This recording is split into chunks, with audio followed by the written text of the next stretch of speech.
boom, shaka lager, shaka lager, shaka boom.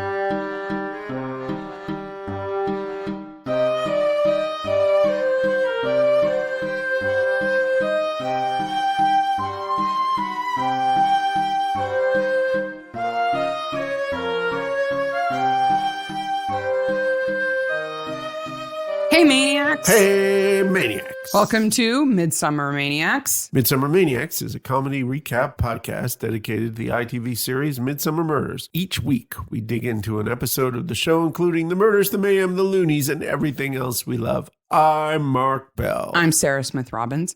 I wonder how many of our listeners mouth along with that opening. I bet you some of them say it along with us. That they know every word of it. Maybe we should have them record that. Maybe we should change it up and trick people. We could play recordings of people saying what the podcast is the way they do on Radio Lab. Oh, yeah, and edit them together. Yeah. Yeah, we should do that. Maybe. This episode is season 20. Yeah. We're in season 20. Episode 117, season 20, episode 1. The Ghost of Causton Abbey. I just can't believe we're on to season 20 already. It's kind of scary. 20.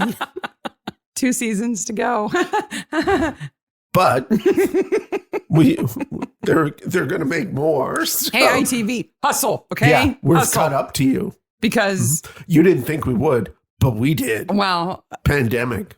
if you would hustle a little bit, it would give us more time to figure out what we're going to do after we're caught up to Midsomer. We need the time to figure it out.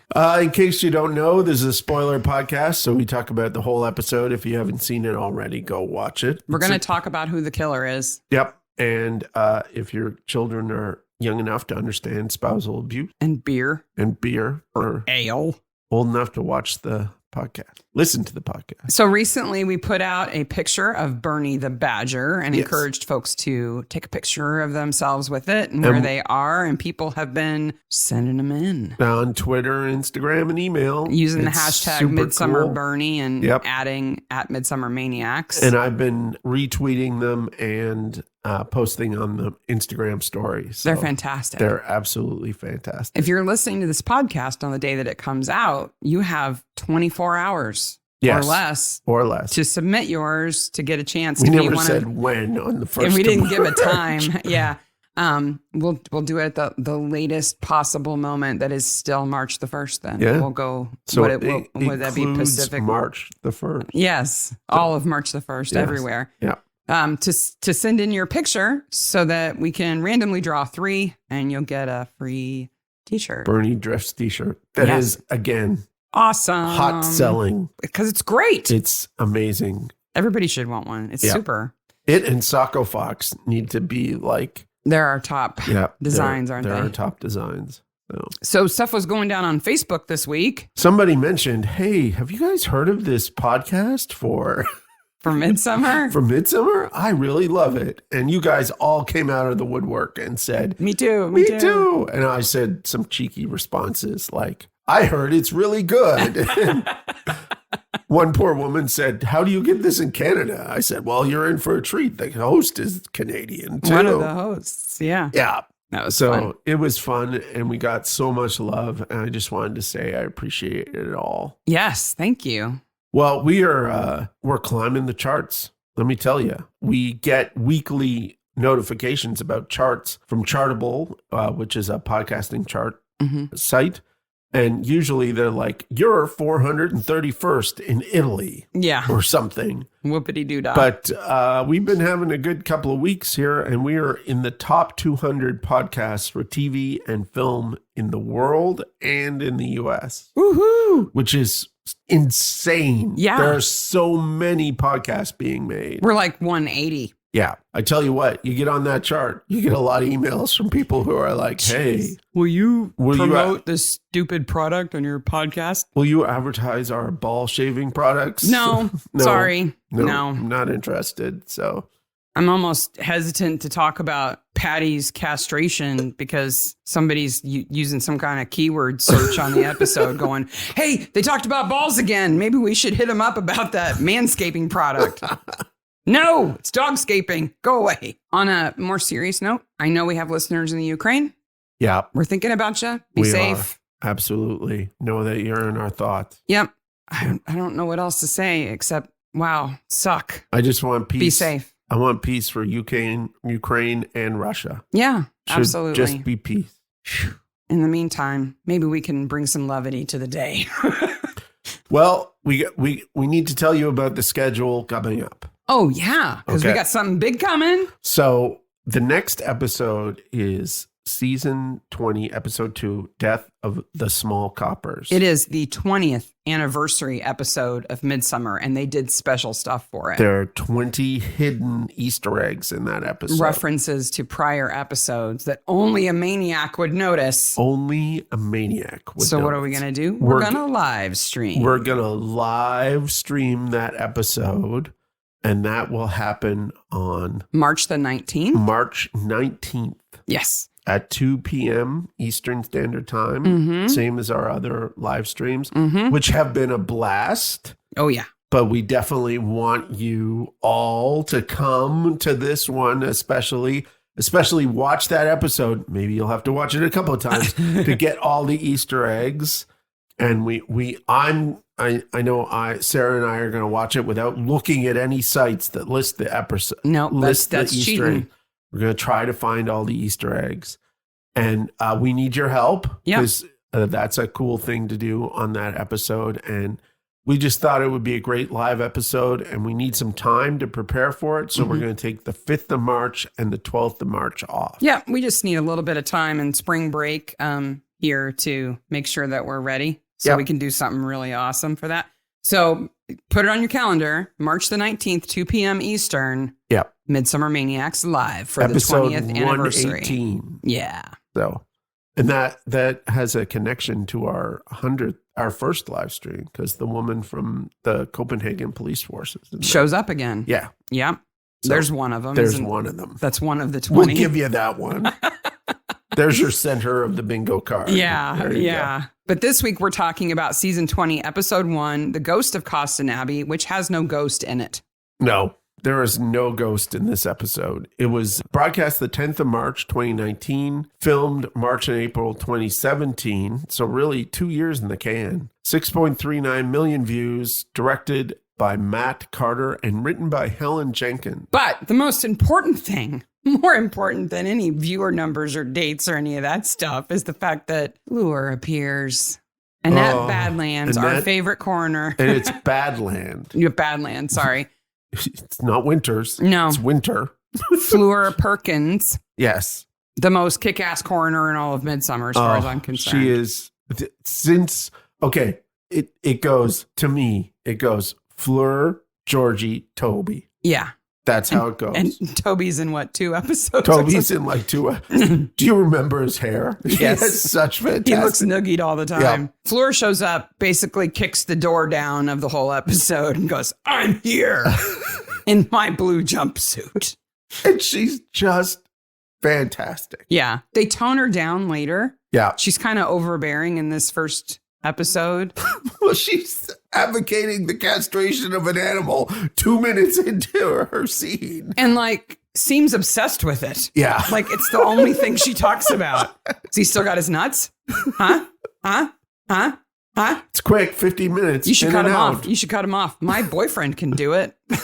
Is it weird to you to see a woman of that age talk about a boyfriend? No. Okay. And what I've learned about Annette is that she has a partner. They've never been married. They have no children. And I think she is a woman who has no time or interest in the institution of marriage. Well, Annette Badland is just an ass kicker. Yeah, she is very much an ass kicker. I have a ton of respect for her because she's been an actor for a long time and has never conformed to the typical female beauty standard. Nope. She's never been thin. She's never, had cosmetic dentistry done to fix the gap in her teeth. She's got, kind of an upturned nose. And as somebody who's lived with kind of a puggy nose my whole life, I respect her for that. And yet she has been in everything. Yeah. Including a movie where she sumo wrestles. What? I had an Annette Badlands from the past thing I was going to bring up, but it doesn't involve sumo wrestling. She's in this movie called Secret Society. Okay. Which is about a group of women. Well, she plays a woman who needs to bring in more money for her family. I think her husband gets laid off or something like that. And she gets a job and she's talking to the other women that she works with in this factory and finds out that they are all secretly sumo wrestlers. That's the fun thing they do together. And so she does it. And yeah, I mean, with the full diaper thing and everything, wow. She's fantastic. That's great. She's also, her first credit is for a show. I forget if it's a show or a movie called The Naked Civil Servant. Mm-hmm. Do you know what that's about? No. It's about Quentin Crisp and it stars John Hurt. Oh. Like, that's how she started. Yeah. Again, kicking the door down. Yeah. What you may not know is that she was in 29 episodes of Bergerac. I didn't know. I knew she was in at least one. I didn't know she was in 29. She was a major character in Bergerac. She played a character named Charlotte, who was a secretary in the office that Bergerac works out of. She's Moneypenny, kind of. Yeah. On Bergerac, 29 episodes. That is superior. Yeah. And you could just pinch her cheeks. She's so young. Just Jabberwocky. Yeah. Just everything. So many good things. And Ted Lasso. Yeah. We cannot go over how amazing she is in Ted Lasso. I can't think of anything she's been in where she wasn't good. Yeah. They're not always good shows or good movies, but she's always great. Anyway, enough love fest for Fleur. Okay. I just had to say it because she's so awesome. Note number one. It's a running theme. Can you predict what my note number one is? Braziers. You're into torches now, aren't you? They're in every episode right now. Not only do the monks have braziers in the flashback to the 1500s here, yeah, but later at the beer launch, there are those like LED kind of, fan in the top fabric swishing around kind of braziers. Yep.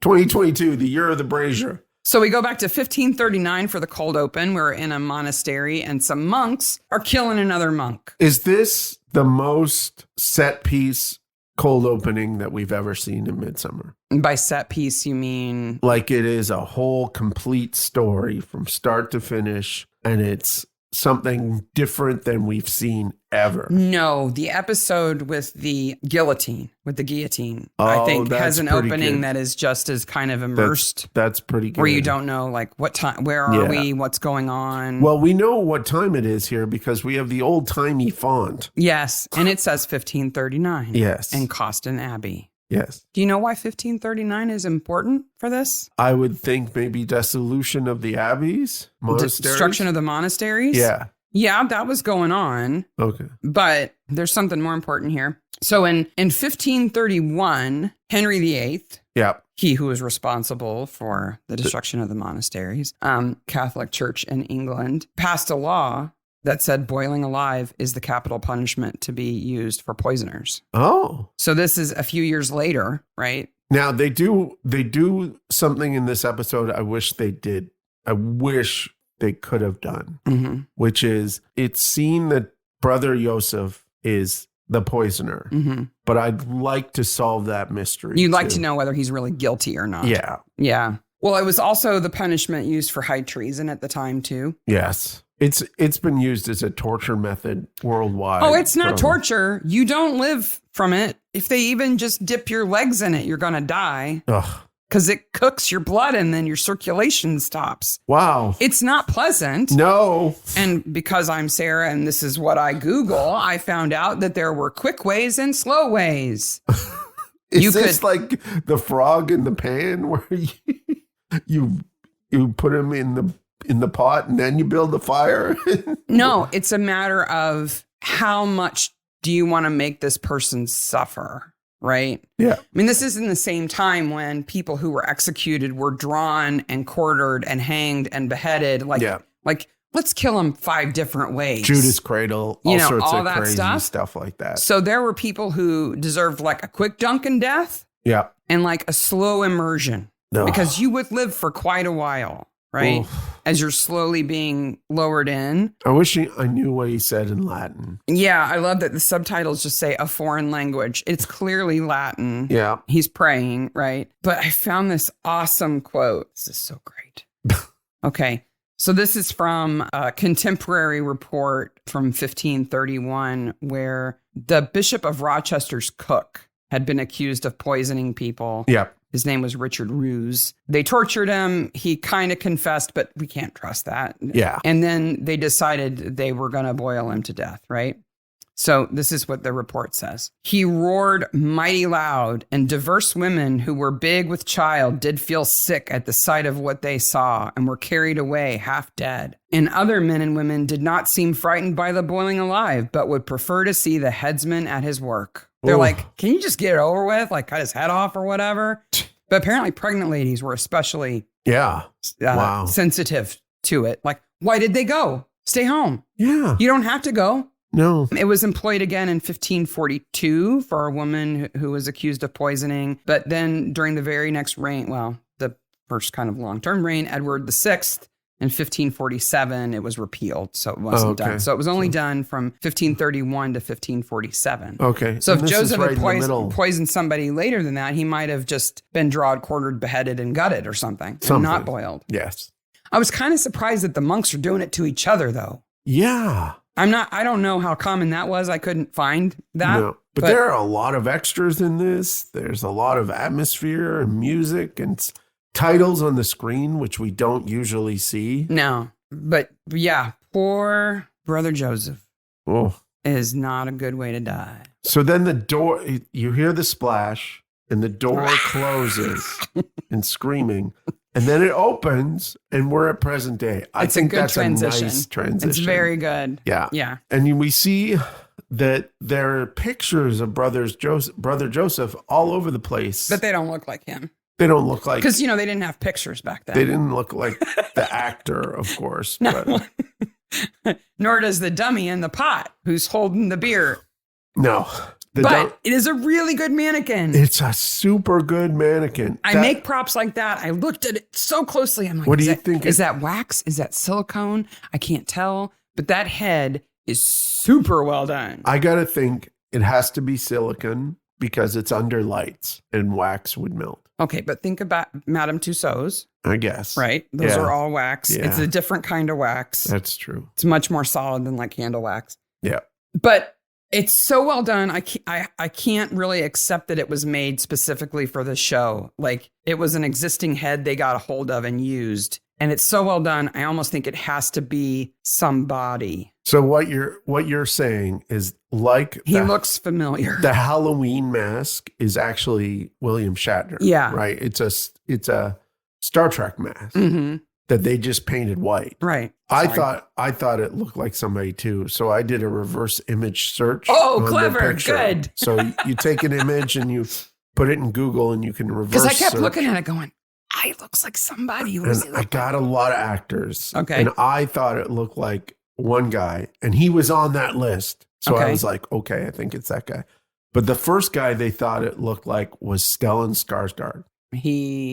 He's in the Marvel movies. He's in that detective show where he sees dead people. He's a Scandinavian. I don't think it looks like him. He's Swedish. I don't think it looks like him. Yeah. And the guy I think it looks the most like is a guy named Tobin Bell that everyone has seen, but he's one of those guys. Who plays a bit part in everything. He's Saw, if you've seen Saw. No. He's in X-Files. I'll put a picture of him in the show notes. You've seen him.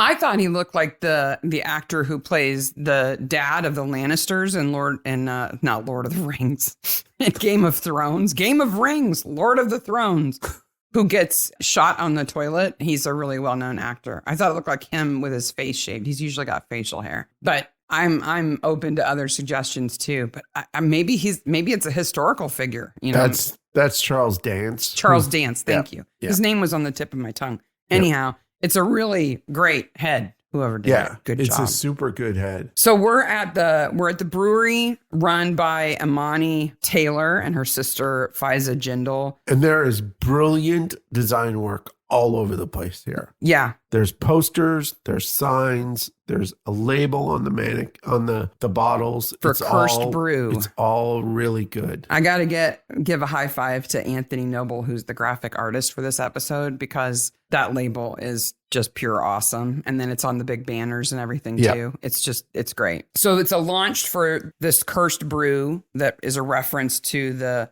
Causton Abbey curse that Joseph laid on everybody as they were about to boil him alive. And everybody's drinking the beer, and it's supposed to be a pale ale, but it looks really red in the glasses, doesn't it? It does. I think the beer work in this episode is a bit like lax. Mm-hmm. They kind of fill in the blanks with beer. And then we get Paul's mom, Irene Taylor. So this is the Taylor family, which is Amani and Paul, and Amani's sister Fiza. Those three people, and really Paul less so. Yeah, the two women really run the brewery. Because it only takes two people to run a brewery. Yeah, that's all it takes. And Irene Taylor is Paul's mom. Right. And she cleans. So later he just says the cleaners are coming. You mean your mom is coming? Your mom. Your older mom. Yes. Who drives a little blue Vespa with a yoga mat on it. She's great. That little blue Vespa is so perfect. I want Fleur to jump on that little Vespa. Oh, she has better than that. She's got a motorcycle later. She does have a motorcycle later on. They're also not only launching the beer, but they're announcing that soon they will have a book out about the craft beer revolution, the history of brewing. Amani is formerly in PR work. So she's the media promotions expert. Yeah, she's the businesswoman, and Fiza is the brewer. She's so young. You barely think she's old enough to drink beer, never mind make it. And she says a thing later on, which was, this is the only thing I've ever been good at. Yeah, because you're 12. You haven't tried very much yet. I like Fiza. She wears a weird T-shirt later on. I couldn't figure out. Yeah, where the lettering is upside down because it goes around a circle. Yeah, she's played by... it clearly says mystery on it. Yeah. I don't know what else it says. And it has runic symbols on it. She's got overalls on with it, so you can't see it. She's played by Anjali Mohindra, who actually was a child actress. She was in the Sarah Jane Mysteries, the Doctor Who spinoff. Yeah. She played one of the kids in that. So opposed to the brewery, we have the other group. Yes. The Causton Real Ale Society. And that's kind of run by a family. The Grundys. Right. So we've got Keith Grundy, who's the Diamond Geezer dad. Yeah. His son, Russell Grundy, who's the councilman. And Toby Grundy, who's the grandson, who is jack of all trades. I love how in this family, women are just not even mentioned. They don't need women to have babies in that family. I guess Russell must have given birth to Toby. Yes. Ew. Did you notice Keith's dog's name? Yeah. So Keith's dog's name... It's Ronnie and Reggie. The Krays. The Kray brothers. Yep. Yeah. He named his dog after the Kray brothers. Like, that's trying a little bit too hard. If you don't know who the Krays are, oh boy, you're in for Just give him a Google. Kray. But like he has the dogs. He's got the gold pinky ring that he's always like, look at my pinky ring. Yep. He's always dressed in a suit with a tie, especially pinstripe says suits. Nothing but good about coppers. Yeah. I can smell them. I don't touch police. They bruise too easily. I mean, he's like, I'm tough, damn it. I'm old, but I was dangerous. He also has, and we'll get to this later, a fantastic Afghan. And I think an OBE. I guess that's what he's showing them. Because he did charity work, but that's barely even mentioned. Well, and we see a picture of him in morning coat, right? And a top hat and everything. Getting it. Well, getting his OBE. Yes. Not just getting it. He gets it. In Midsomer, that would be, killed by a wheel of cheese or something weird if you get it? Exactly. The Barnabys go to the Real Ale Society open day. No one's here from the Oxford branch. Russell's really hardcore. This isn't the first time I've seen a show reference real ale people versus everybody else. Like they're all hipstery and like exclusive. And like, if you don't drink real ale, you don't really drink beer. You don't count. They're kind of uppity about it. And I love that Sarah's like, I didn't know there was a difference between craft brew and real ale. And like a record scratches. The whole place turns around and stares at her. Entire room stops. Barnaby buys. He's trying to decide between Old Badger Botherer and Golden Opportunity. Yep. Which are both awesome, super cool names. Beer names. Yep. When I was making my notes, I typed the word Opportunity, and Google Docs didn't even try to correct it because it's used so often in beer names that it's like a word now. Do you want to talk about beer names? Okay. While we're here? Okay. Because speaking of Golden Opportunity. Oh, is this a quiz? It is. Oh, quiz. So just a couple of examples of Opportunity. These are all actual real world ales. There's Opportunity Awaits, Opportunity Knocks, Land of Opportunity, Equal Opportunity, and Career Opportunity. Those are all fantastic. But those are not the punniest beer names out there. Oh, this is punny beer names. That's the quiz. Craft beer makers love punny names. Yep. So I've got 15 for you, some of which are real and some of which I made up. Okay. So and we're going to see whether you can tell the difference. This is real, not real. Now, you have to know, audience, I am not a beer drinker at all. I think it tastes like sweat smells. No. It's foul. So I'm not a beer expert, but I think I did a pretty good job here. Excellent. All right. So I'm going to tell you the name of the beer. Okay. And you're going to tell me whether it's real or fake. Okay. Do we have a prediction of how well I'm going to do on this quiz? That's what you do. It's 1 of 15. Let's go for 8. You think you're going to get 8? If I get more than 8, I'll be happy. Boom Shaka Lager.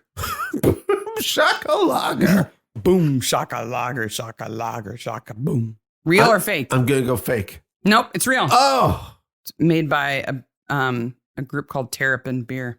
Sorry, you got that one wrong. Yep. How about Lager? I barely knew her. That's fake. That is fake. Good job. How about Fermentation Without Representation? Real or fake? I'm going to go real. It is real. It's a pumpkin porter. Oh. Okay. Because a lot of there is a long tradition, especially in New England, of beer brewing. All right. How about Red Redemption? That's fake. It is fake. Man, you're doing too well here. Am I giving it away somehow? I don't know. How about Ipocalypse Now? It's IPA Calypse Now. That's real. It is. Man. Where am I at now? You are 4 for 5. 4 for 5. Audrey Hopburn? That's fake. No, it's real. Oh! Whoa, it's a Belgian IPA from Ohio. Little Hop of Horrors? That's real. No! Oh. Got you. Stout of Body Experience? Now, I know there's lots of supernatural names, so I'm going to go real. No. Oh. I made that one up. You're doing good. So you are 5 for 8. How about 668 Neighbor of the Beast? That's okay. I know that's an album. So I'm going to say fake. No, it's real. Oh. And I think it's really clever because it's not 667 or 665 No, it's because 667. that would be on the opposite side of the street. Yes. The Neighbor of the Beast. How about Pathological Lager? That's real. It is. Good job. Need 2 more. Darkest Sour Just Before Dawn? That's fake. It is fake. Malt and Pepper? That's real. No. Oh. It's a play on Salt and Pepper. How about Hop Child in the City? That's real. No. Oh. Sorry. No, that is real. Okay. Okay, you got 2 more to go. Okay. Tupac Shaporter? That's fake. No, it's real. Tupac Shaporter? Yes. It's real. How about Elementary My Beer Watson? That's fake. It is fake. Oh, 5, 6, 7, 8, 9. You got 9 out of 15. Nice. I did better than I thought I would. What was your favorite? The Tupac Shakur one is pretty good. The Tupac Shaporter? You like that one? Yeah. What's your favorite? What's the favorite real one and the favorite that you made up? My favorite real one has got to be Boom Shaka Lager because it's just fun to say. Boom Shaka Lager, Shaka Lager, Shaka Boom. And I think my favorite fake one that I made up is probably Little Hop of Horrors. Yeah, that's pretty cool. Which you got wrong, so it was convincing. Yep. But you also got Stout of Body Experience wrong. So I've had a Stout of Body Experience. That's my quiz for you. Excellent. I'm going to give you $20 in change back, but only in 2-pound coins. They must like weigh your pants down. Coming from a country that has 2-pound coins, they do in fact weigh your pants down, except for Canada is so non-cashy right now. It's not funny. Most places are. Yeah. But I would expect that the Real Ale Society will probably never take cards. Everything has to be genuine. Which is why it's counterfeit money. They have to use their counterfeiter to...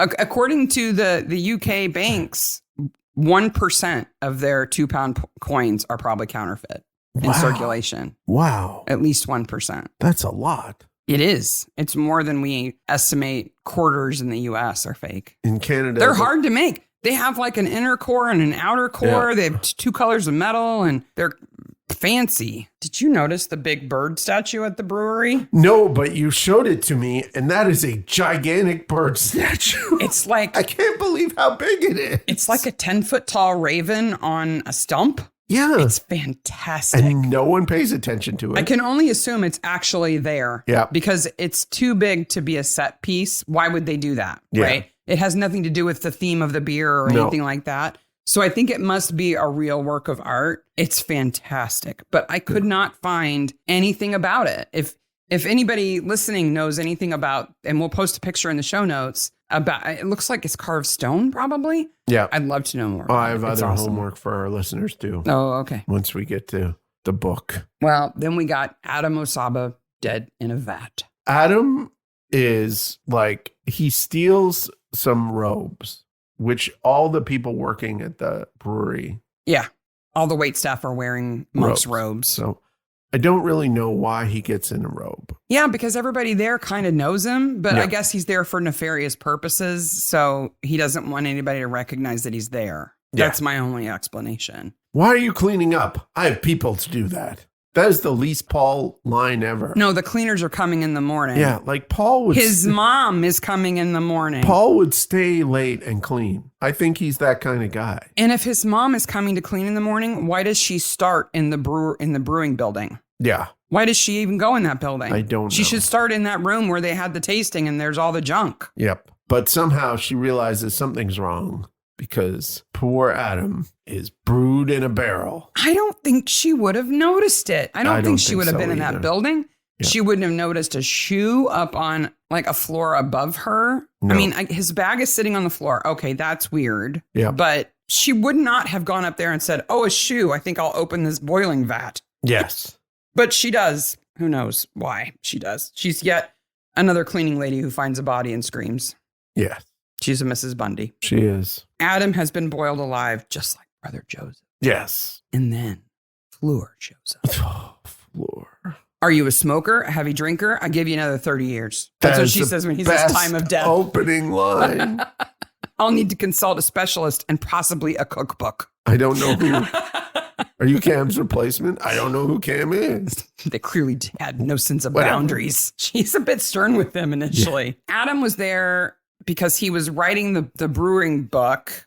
He was a ghostwriter, but he's also helping Keith write his memoir. He's helping Jenny write a book. Yeah. He's prolific. He's busy. He is.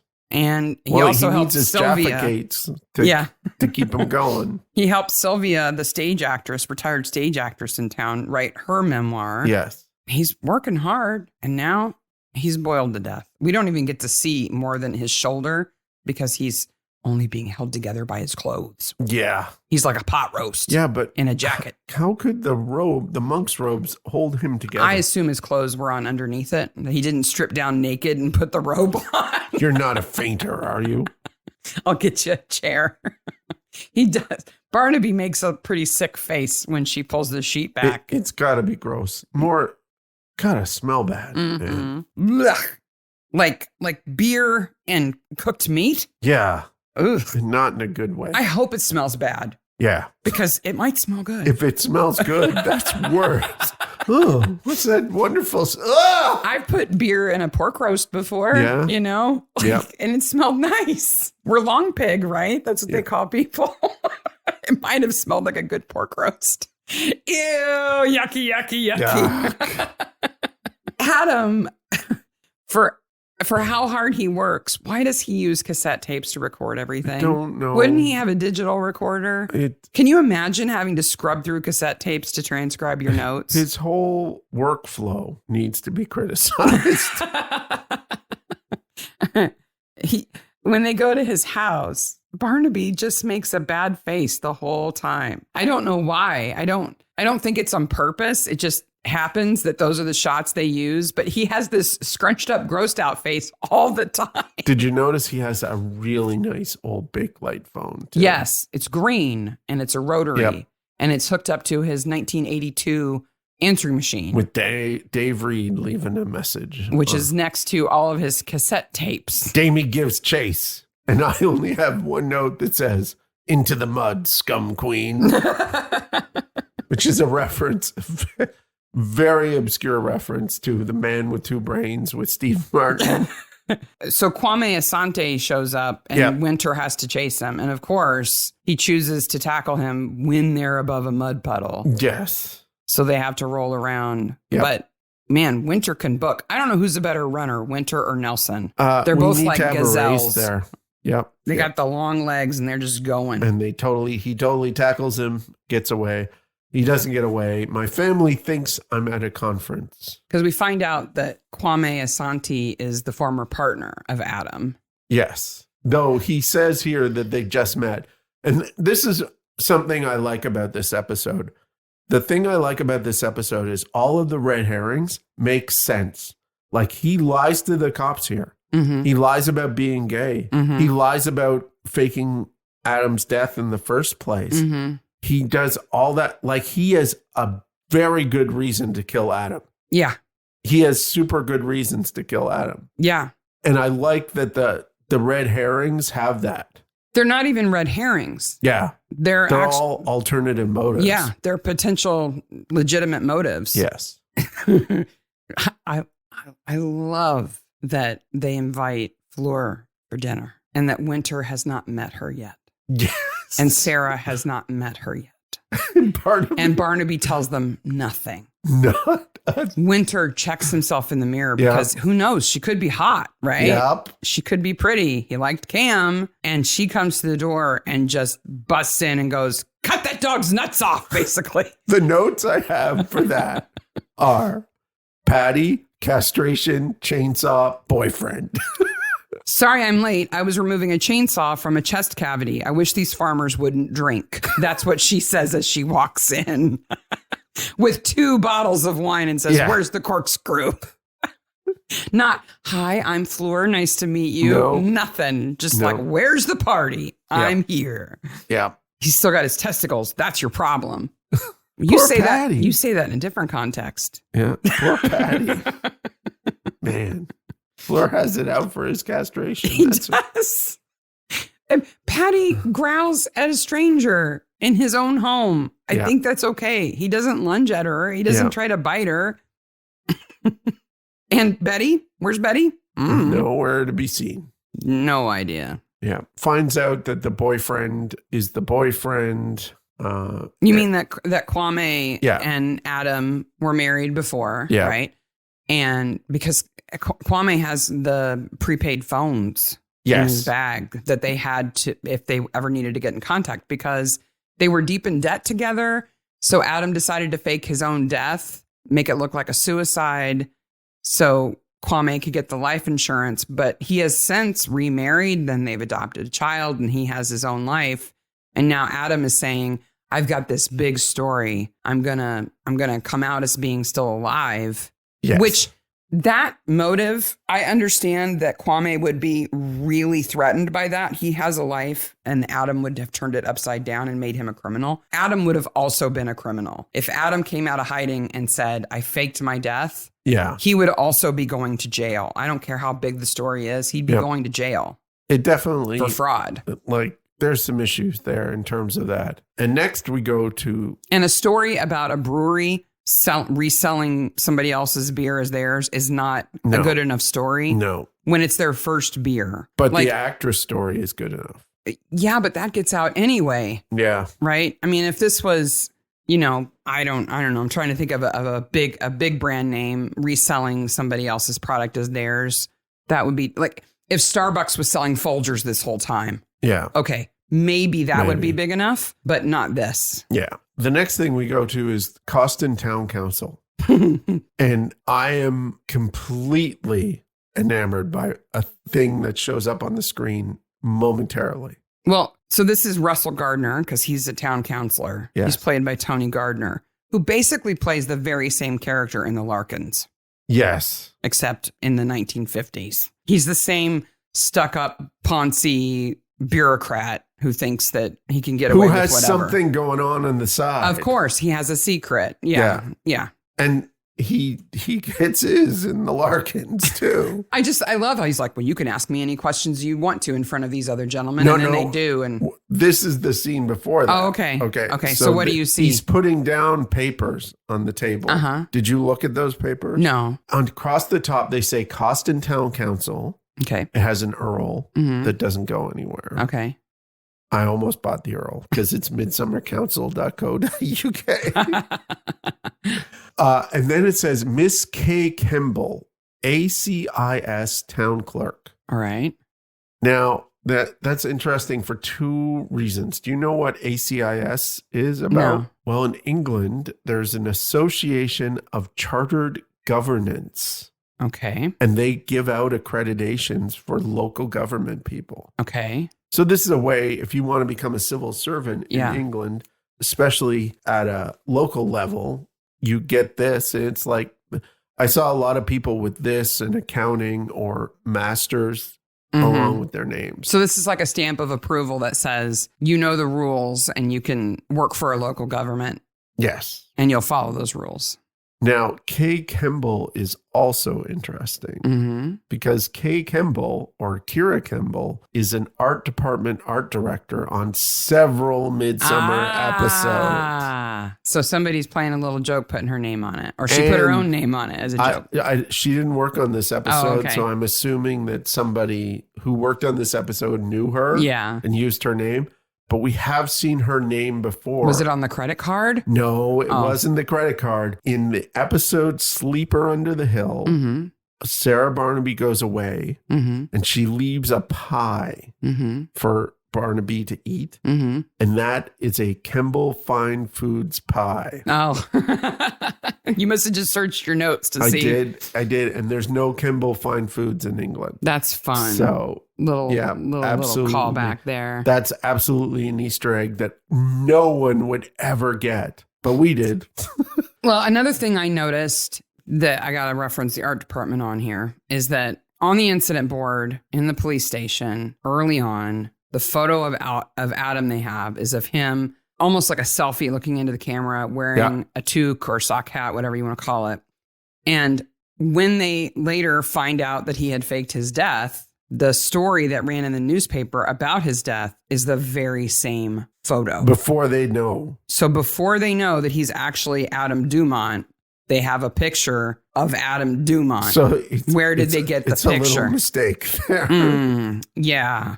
I mean, it really should have been a more contemporary photo on the board at that point. Yeah. Because if they found the picture, then they would have already known that he wasn't who he said he was. Wouldn't you change your first and last name? No, because it would be so hard to learn a new first name. I guess, maybe. I mean, take it from somebody whose last name has changed quite a bit. You can handle that a little bit easier than changing your first name. It's harder, I would guess. We go to see our actress, who is Sylvia Reynolds. And she is well known. So there's pictures of her at Stratford, and there's movie of her at Stratford. Is that her? That's not her. That's not her? No. Okay. That's a different actress playing young Sylvia. Okay, so there's... But Sylvia is played by Elaine Page, who is a famous stage actress in England. She's done tons of theater, including musical theater. She's very well known. She basically plays herself here. Well, except... in actuality, Elaine Page has a much bigger career than Sylvia does. Yes. And she says, I need to perform a stage cleansing ritual. Yeah. So what stage is she talking about? I think she's talking about the stage that she's going to go work on. Yeah, but that's not where the murder happened, right? Or is there a stage at the Abbey she's talking about? I don't know. Okay. Gosh, she wears jewelry. So much jewelry. She wears more necklaces than Mr. T. For her to do it, I don't know that she's not going to scrub the floor. No. Right? She's probably going to wad some sage up and light it and wave it around. Yeah. Like a smudge or whatever they call them. Yeah. And go, woo, maybe recite some Shakespeare. Maybe. I don't think she's authentic in that. So we go back to Counselor Grundy and we ask him the question about him and Toby, which is so great. And he's like, oh. Toby Because Toby's DNA, so Grundy DNA is at Adam's house. Yeah. And it turns out to be Toby's because it has to be either Keith, Russell, or Toby. It turns out to be Toby's because not only was he there to do odd jobs for Adam, but he was also there to steal the tape for Sylvia. So Toby's sign, his little flyer thing, is really well done because it looks like a flyer created by a kid. Yeah. And it's a half page. Yeah. Which is more economical than a full page. You can cut them in half. Shelving construction is one of the things. He puts together IKEA furniture. Flat pack assembly. Hey! Some people would hire somebody to do that. Decking. He can build a deck. He can clear weeds and branches. We need this dude. Can we hire Toby to come we- over and do some landscaping for us? Yes. There is, in addition to the picture of Adam on the incident board that shouldn't be there yet. Yes. Second incident board. There's a second incident board. It's the glass one. It's behind Barnaby quite a bit, and it's about an arson. Yes. No, it's about a murder. Oh. So on that board are the following. There's a shovel with a ruler and a point on the shovel. Okay.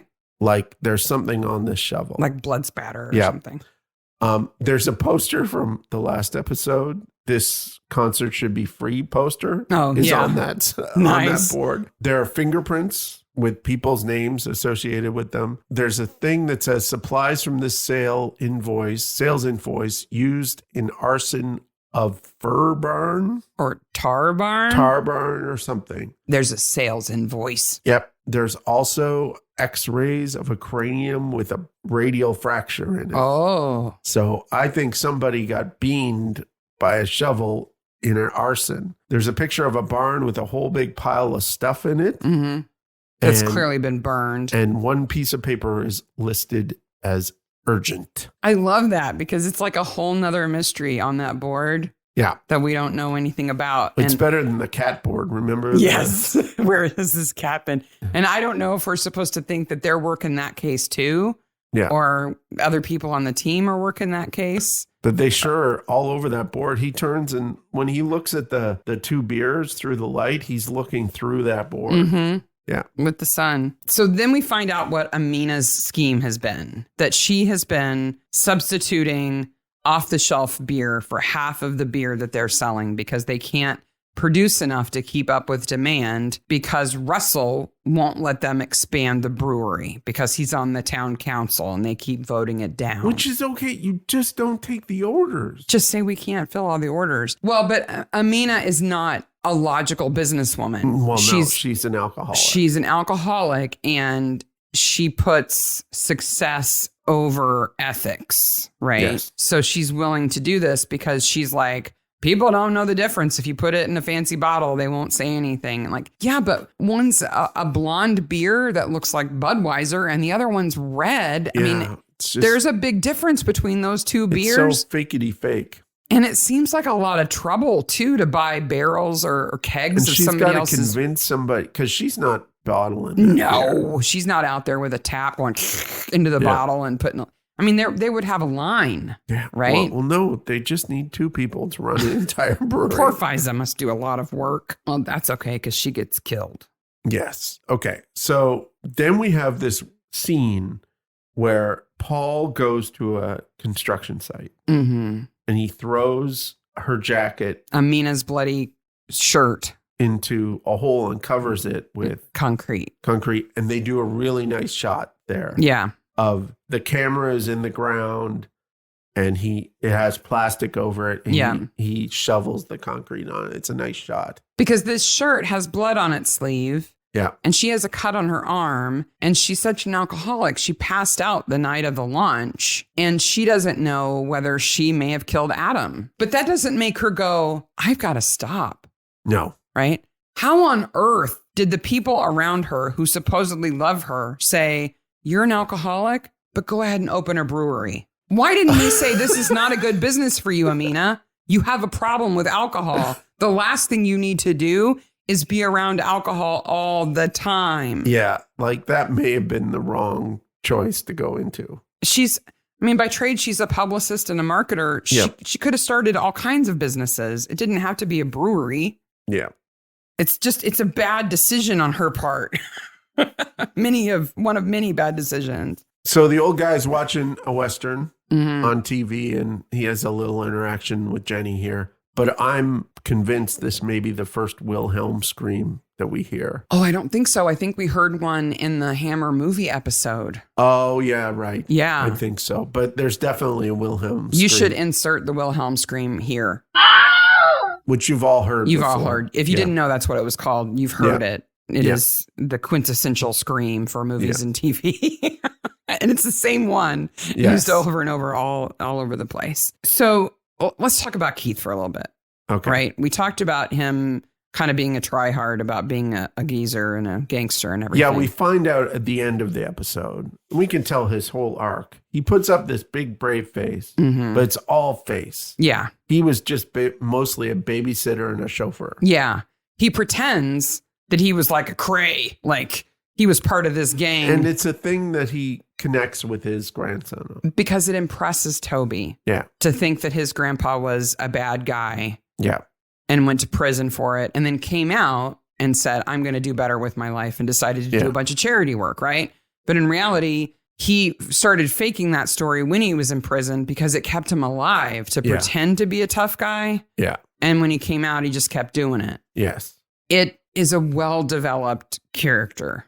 Yeah. For a Midsomer kind of secondary character, it's a good story for him. Never mind the fact that they have the whole counterfeiting subplot too, which gives Toby has a reason to kill Adam. Yeah, because Adam knows the truth. Not only does Toby have a reason to know to kill Adam. So does Russell, because he doesn't want his family name brought down.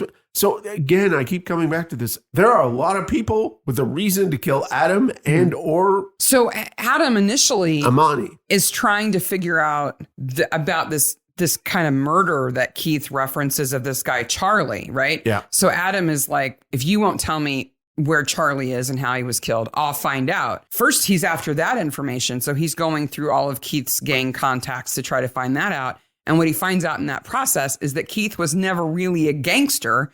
Yep. And so now he can completely uncover this guy who's since got an OBE and all this recognition and is nothing like he says he was. Yep. Which would undermine not only Keith, but Russell and Toby. Their whole family name would be trashed, right? So Keith isn't capable of it, but that certainly gives Russell a motive and gives Toby a motive. Yep.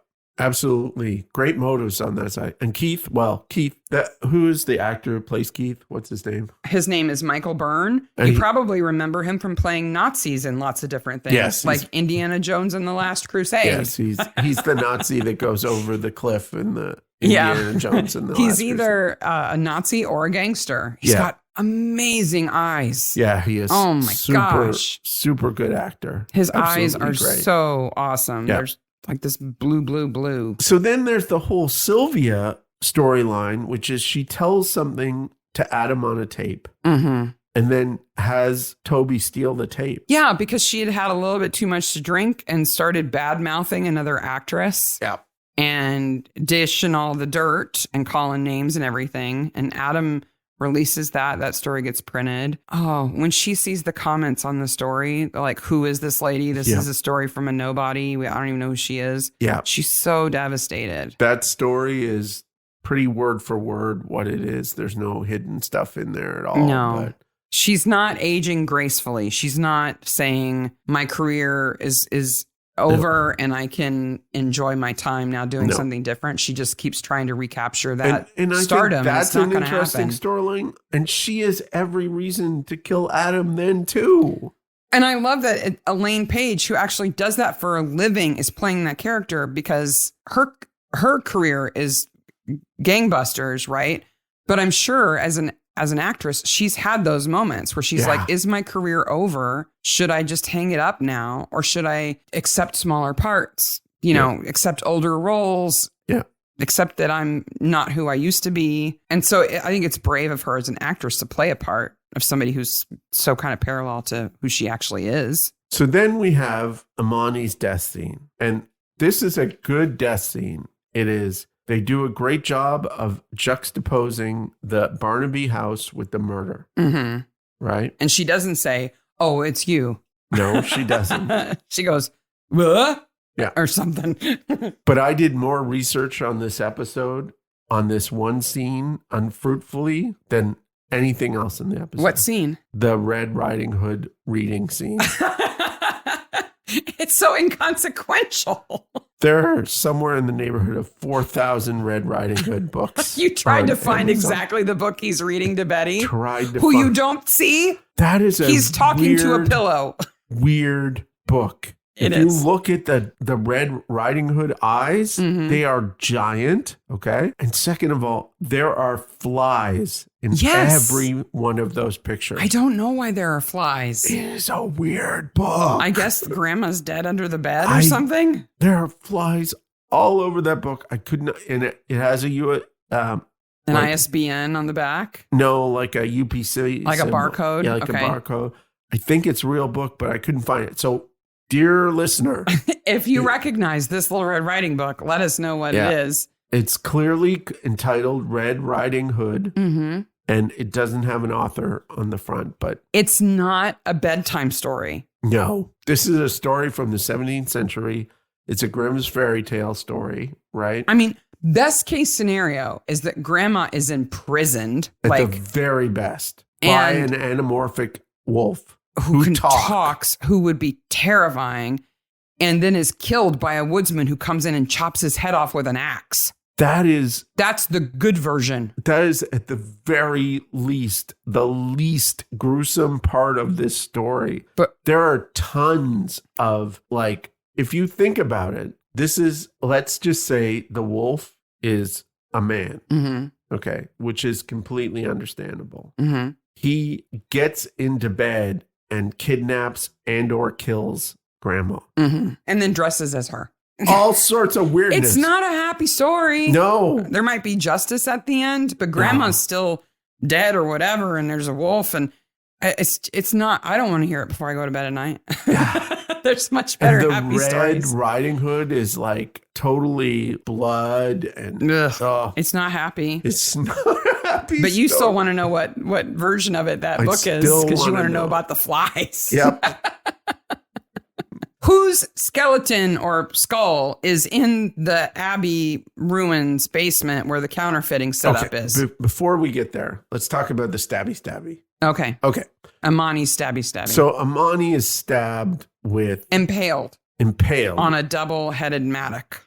Which is a long pole-like tool with two prongs at the end to aid in lifting heavy sacks. How would that be helpful, lifting a sack? I don't know. It would be the opposite of helpful, lifting a sack. I don't know. Because it's much harder to lift a sack on the end of a stick. Yes. Than directly. There's no leverage. No, it's anti-leverage. So then we see scene of the crime, and it's shot from above, and she's near a little like memorial or a little plaque. And my first thought is, well, that's not where she was killed. She must have been drugged there. I was like, okay. And then you see the drag marks. 5 minutes later, there's like drag marks. But her body is found on the same spot that Brother Josef was boiled to death. In memoriam, executed on this site, Brother Josef, 1539 is what it says. So I guess, what do you think that's made of, that thing? The thing that's supposed to look like a metal plaque set in the ground? Yes. I think it's probably plaster. I think it's probably plaster on top of wood because the edges are really smooth. Yeah, it's probably plywood with plaster on top. But it's not cast stone. No, it's not actually stone. But the fact that it's there, I guess, implies that since the 1500s, everybody has decided that Brother Josef wasn't guilty. Yeah.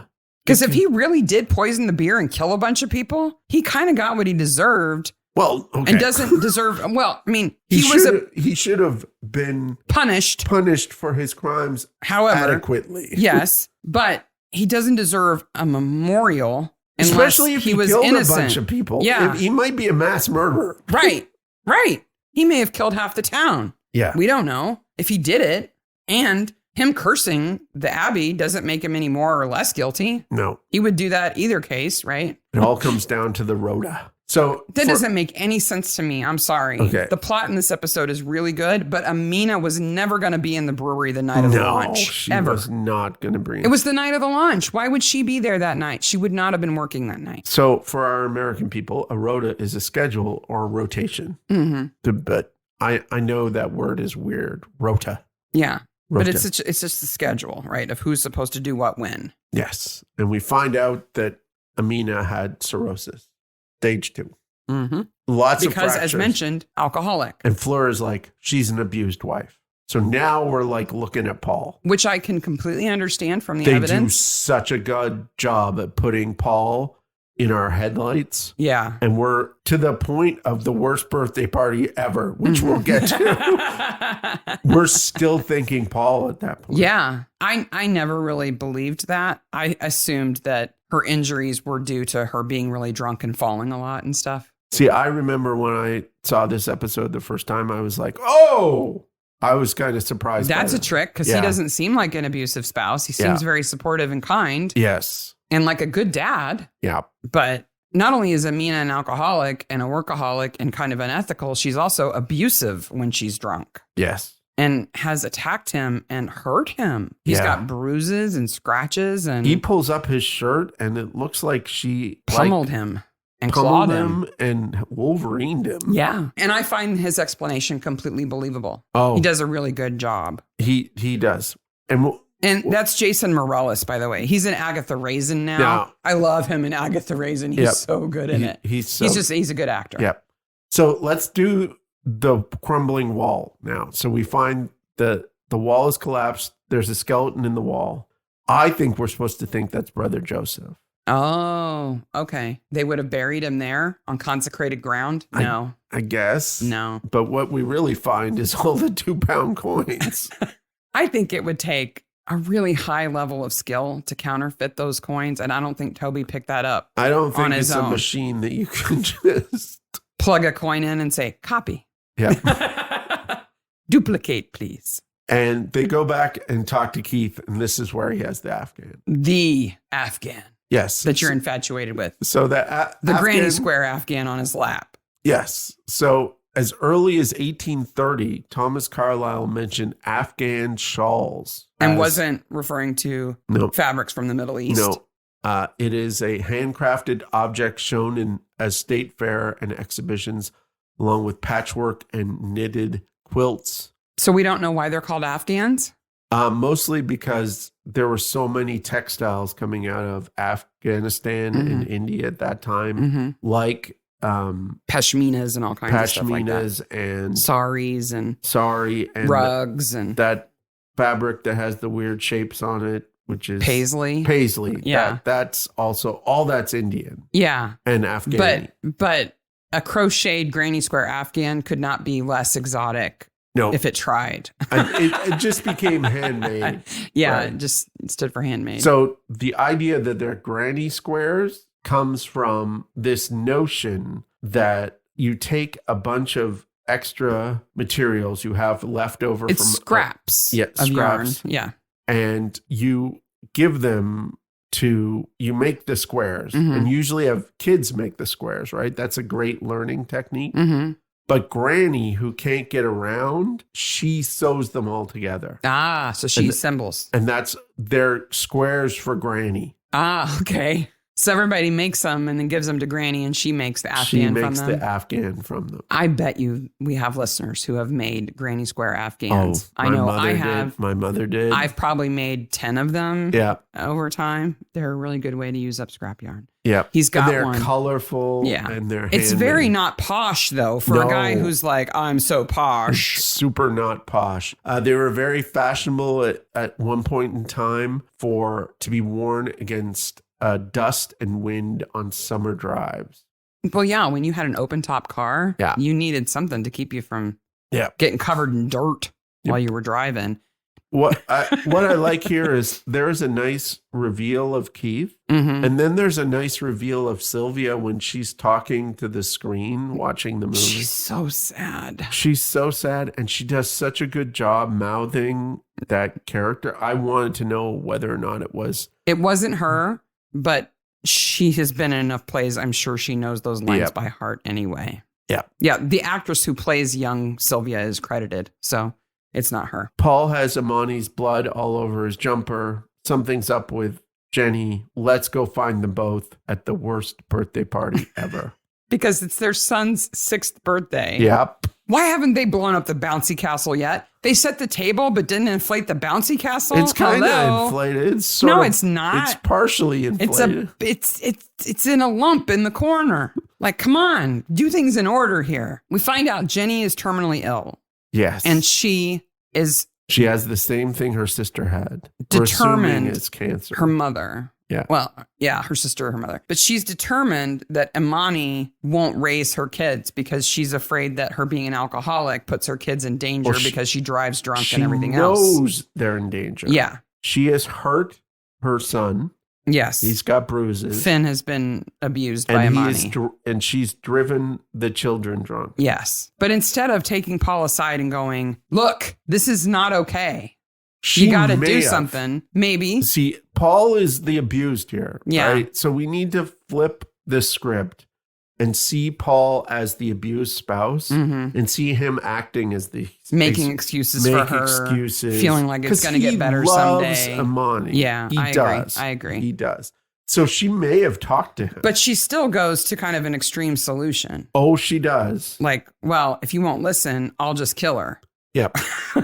So I'll look at the rota and hang out in the brewery when I know she's going to do her shift, which she was never going to do. She was never going to do. But the fact that she kills Adam is understandable, that he knows immediately why she's there. Yeah. Yeah. Because he's been helping her with her little book that she's writing because she knows she's dying. Yeah. Right. So he knows how desperate she is. So we immediately feel bad for Jenny. I love that she thinks ahead of enough to have on a protective suit because she's gonna knife Amani and she won't get any blood on her. Yeah, she does. It is premeditated. She's ready. Yeah, it is very premeditated. I'm gonna wait up here on the scaffolding for her and I'm gonna kill her up here. Yep. Why is the vat open for Adam to fall into? It wouldn't be. It would be closed all the time. It's that is the weakest part of this episode. But then she kills Amani. Yep. You know? She's not done. She doesn't get her the first time. She gets Adam by accident. I really do think that was an accident. But she should have dropped the knife and said, you're not who I'm after. But she needs an accomplice. And then you get the big reveal of the episode, which is Paul's mom helps. Not directly. No. She gives her an alibi. She pretends to be her and walks Keith's dog. She's an accessory to murder. Yeah, she's an accessory. She is. Because she knows she's going to go murder somebody and she doesn't stop her. No. And that's illegal to not call the police and report it. And certainly after the fact, too. Yes, after the fact, too. She's an accessory for sure. Yeah. So Paul's ex-wife is dead. So then his ex-wife is dying. His current wife is dead. And his mother helped. Yeah.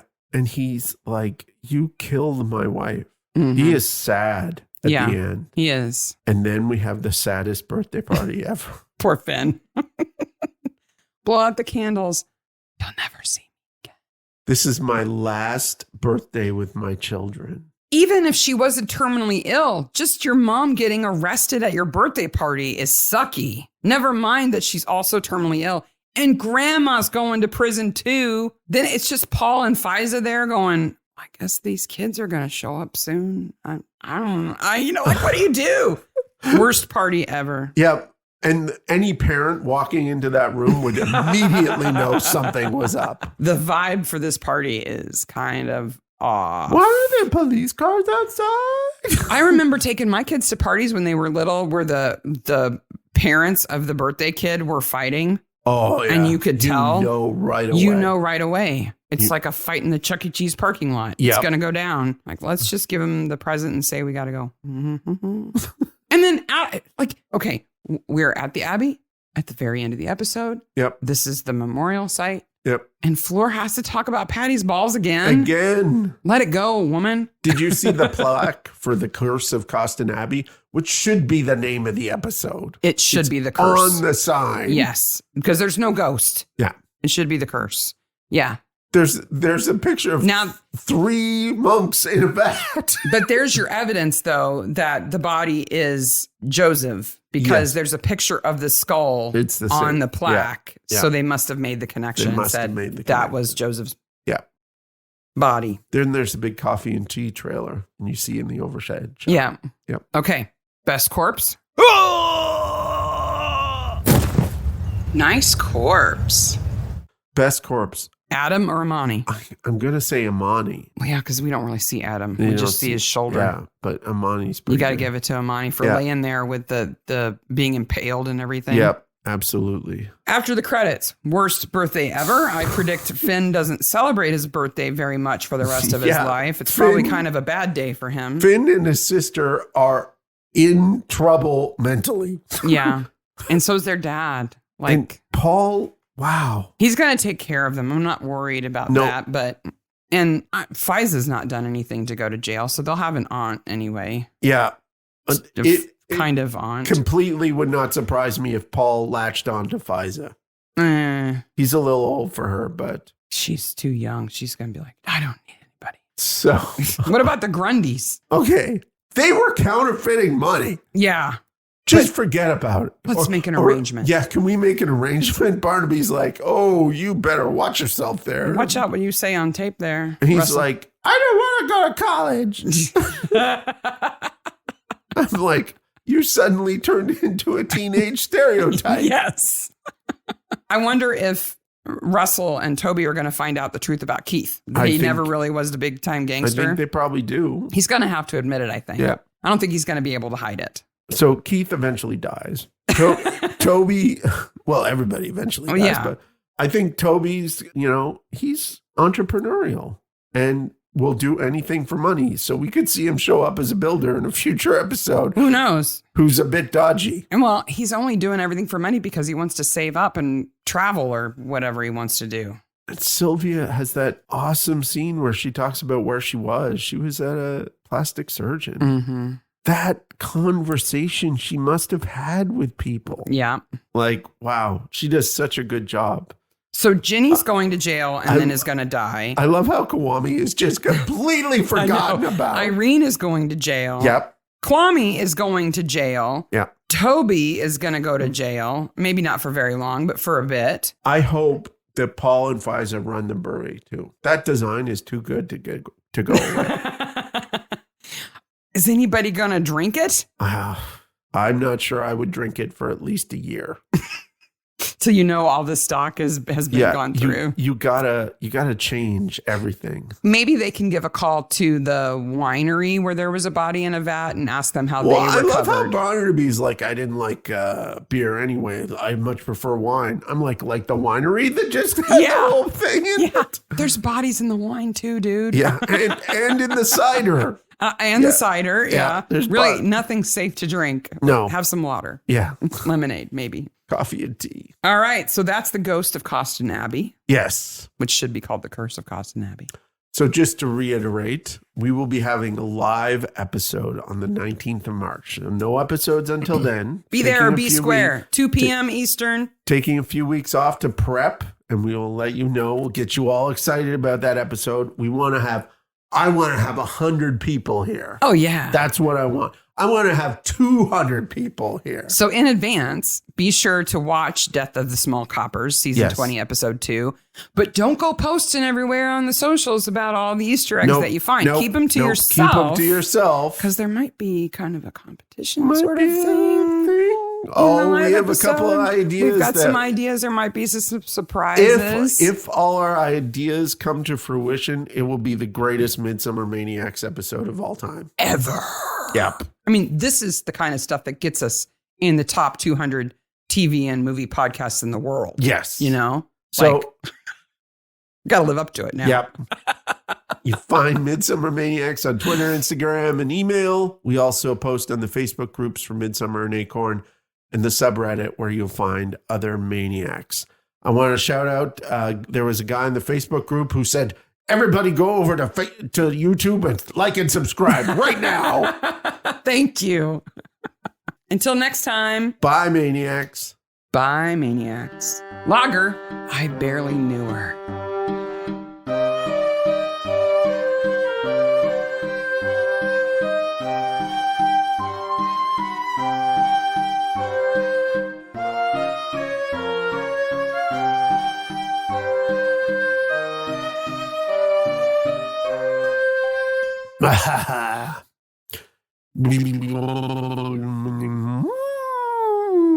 You got all your voice warm up stuff now. What does do? That's just me playing with my lips. Oh.